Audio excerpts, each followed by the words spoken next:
today's episode of Hubris Syndrome, we're talking about the Oscars, because I love them. Hey everyone, welcome to the show. We're talking about the 89th Academy Awards. Little recap, little thoughts about the show, because you know, I have a tradition every year. It's because of my parents. It's because my dad is the one who really got me into cinema. You know, I've told you the story before, but if you haven't heard it, it all started when I was a young little lad, and I'm minding my own business, probably playing like Streets of Rage in my bedroom or something. All of a sudden, my dad swings open the door, says, "Buddy, you need to watch this." He proceeds to cue up Bishop getting lifted into the sky by the Queen Alien and then ripped in half. I was sold from that day forward on the power of cinema. So just growing up, you know, I would love just laying on the couch with my mom. You know, she got really into it too. She just loves just lounging that day. It's a tradition in my household. So we did it again this year, and let's get right into it. First up, let's get this out of the way. What the hell was that trailer for Bright? Did all of you see this? This Bright trailer? Apparently, looked it up immediately after. It's got Will Smith as some cop. There's like all this crazy sci-fi imagery. He's got some like King Arthur sword. It was really quick. It was a teaser, and it's a Netflix exclusive movie. And I looked it up, and apparently the description was a human cop must team up with an orc to find a powerful weapon that people are killing for. Sign me up. I'm in, baby. But to the show at hand, I absolutely loved it. I loved little JT, little Justin Timberlake coming in, setting the tone for the show, getting everybody loose. You know, it was a very loose and relaxed show.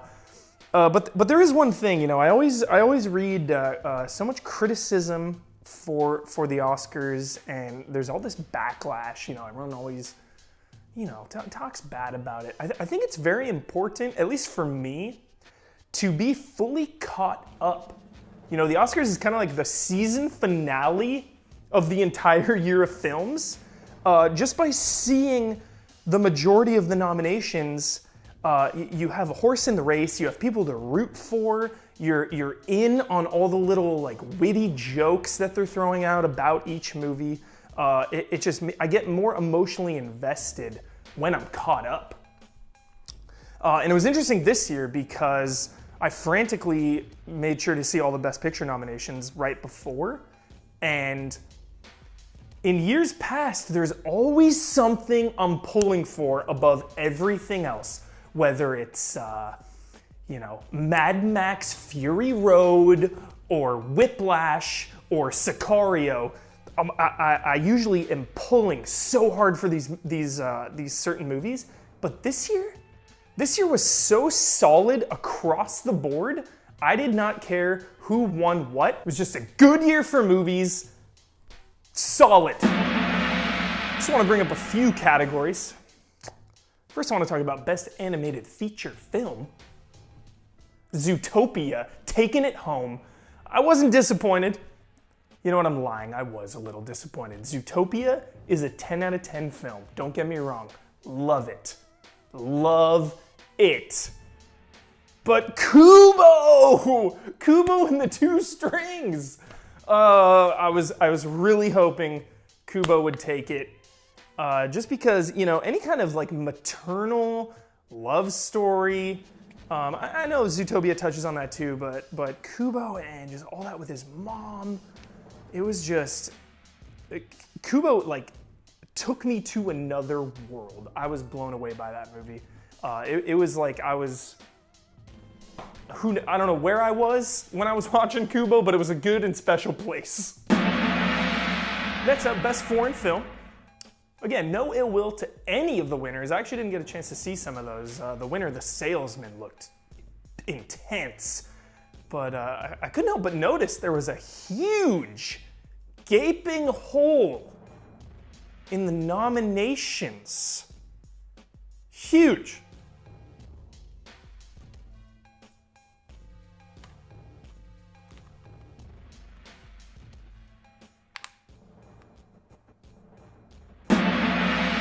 So again, just to reiterate, I was stoked for really everyone to win, but supporting actor, loved Moonlight. But, I have a bias towards any kind of heist bank robbery movie. That's just a bias. Straight up bias. If you're in a bank robbery movie, if you are a bank robbery movie at the Oscars, I'm pulling for you. So I really wanted Jeff Bridges to win, but he didn't bring it home. Science fiction as well. I rewound like 10 times. Remember a couple weeks ago we were talking about directors. Talking about Sicario, Blade Runner. Rewound 10 times when they said his name and I still can't get it. Denis Villeneuve. Hopefully I got it. Anyway, for Arrival, really wanted him to bring it home for Best Director. I think he has time though. He'll get his due. His due's coming up. And cinematography too. La La Land took that, which I totally understand because like musical, all the colors, choreography, like I can't even imagine having to shoot a musical like that, especially like where on the freeway right there that they shut down.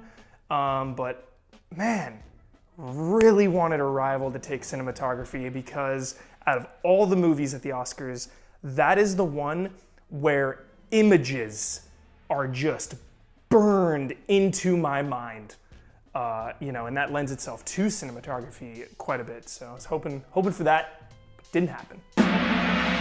So then Best Picture rolls around and La La Land. What? Well, there's been a mistake. There's been a mistake. What? Whew, brutal. Absolutely brutal. Straight out of an M. Night Shyamalan film. La La Land gets trolled hard. I was so uncomfortable. Like that, I do not wish that on anyone. That is rough order. So, they announced that La La Land wins. Warren Beatty coming up with Faye Dunaway. Bonnie and Clyde situation. Bank robberies. I got nothing against them. So they announced that La La Land wins, but that's not the case. Moonlight actually took it, which, that out of all those movies, Moonlight is the most challenging film to watch.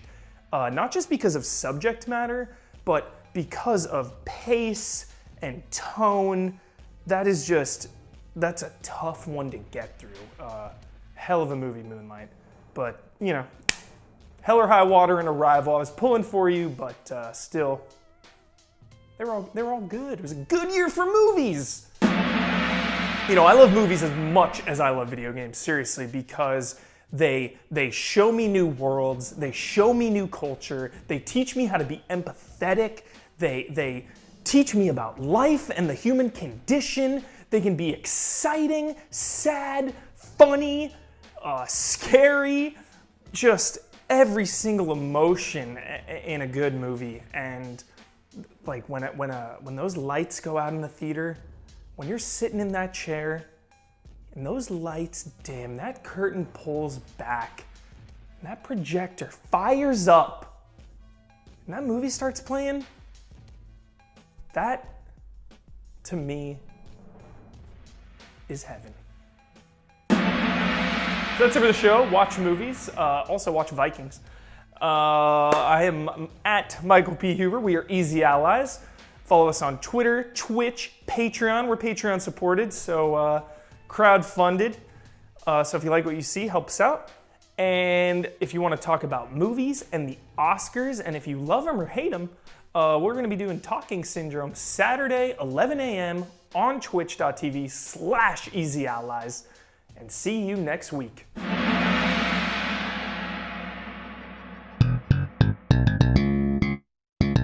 It's time for the syndrome.